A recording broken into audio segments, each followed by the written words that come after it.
Jadi hari ini kami baru saja melantik ya 98 advokat baru.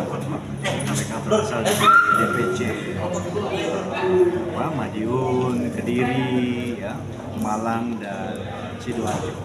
Nah, ini memang agak dilematis karena pada saat ini citra advokat begitu buruk lah dengan beberapa kejadian yang terjadi kemarin ya.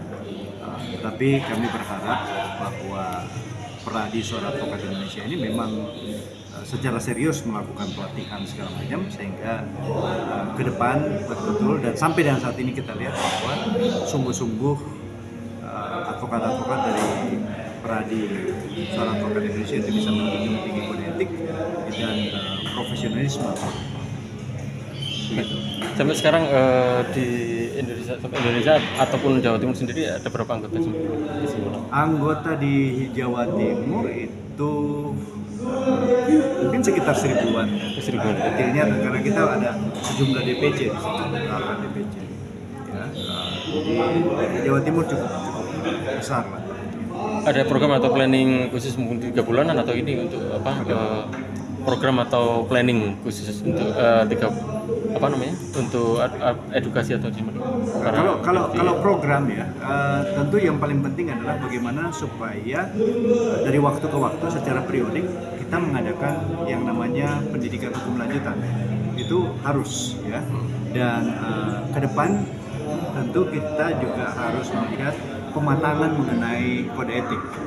Ya, memang kode etik ini harus kita bahas secara lebih mendetail ya agar betul-betul kita paham apa yang pantas, apa yang tidak boleh kan gitu. Ya, karena kelihatan juga euforia dari advokat-advokat baru barangkali banyak yang terlalu berpikir pada atau terlalu berorientasi pada materi.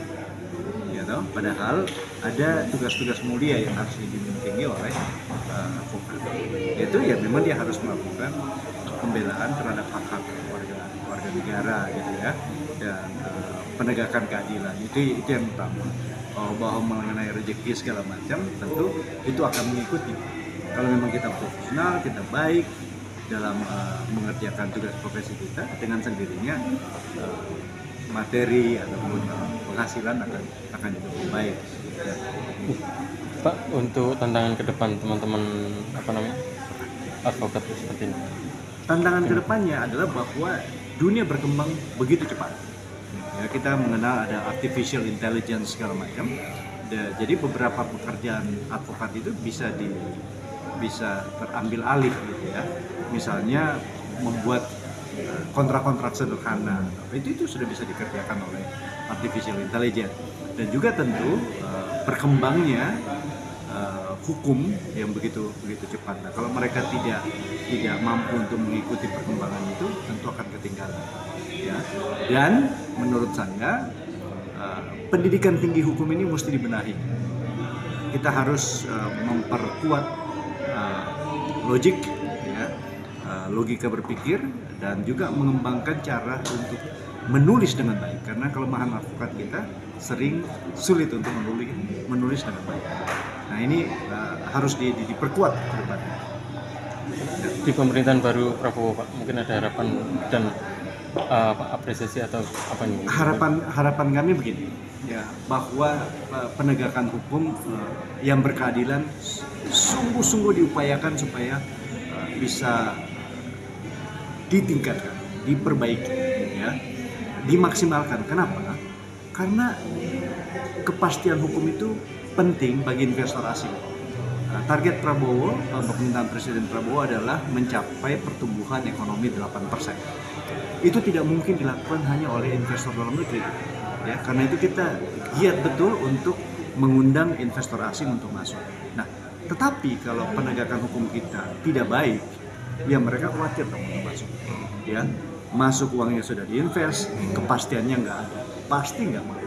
Nah, jadi kalau memang kita setuju untuk bersama-sama bergerak mencapai pertumbuhan ekonomi 8% itu, dan penegakan hukumnya harus diperbaiki, kepastiannya harus diperbaiki. Pesan-pesan atau harapan khusus untuk teman-teman yang mau dilantik ini, Pak? Mereka sudah dilantik, nanti ya. tinggal pengangkatan sumpah. Ya, harapan kami adalah supaya mereka betul-betul menegakkan, menjalankan kode etik profesi, ya, karena di situ semua diatur mengenai etika profesinya, dan sekali lagi terus-menerus mengembangkan pengetahuan hukum yang berkembang begitu cepat. Ya. Terima kasih, Pak.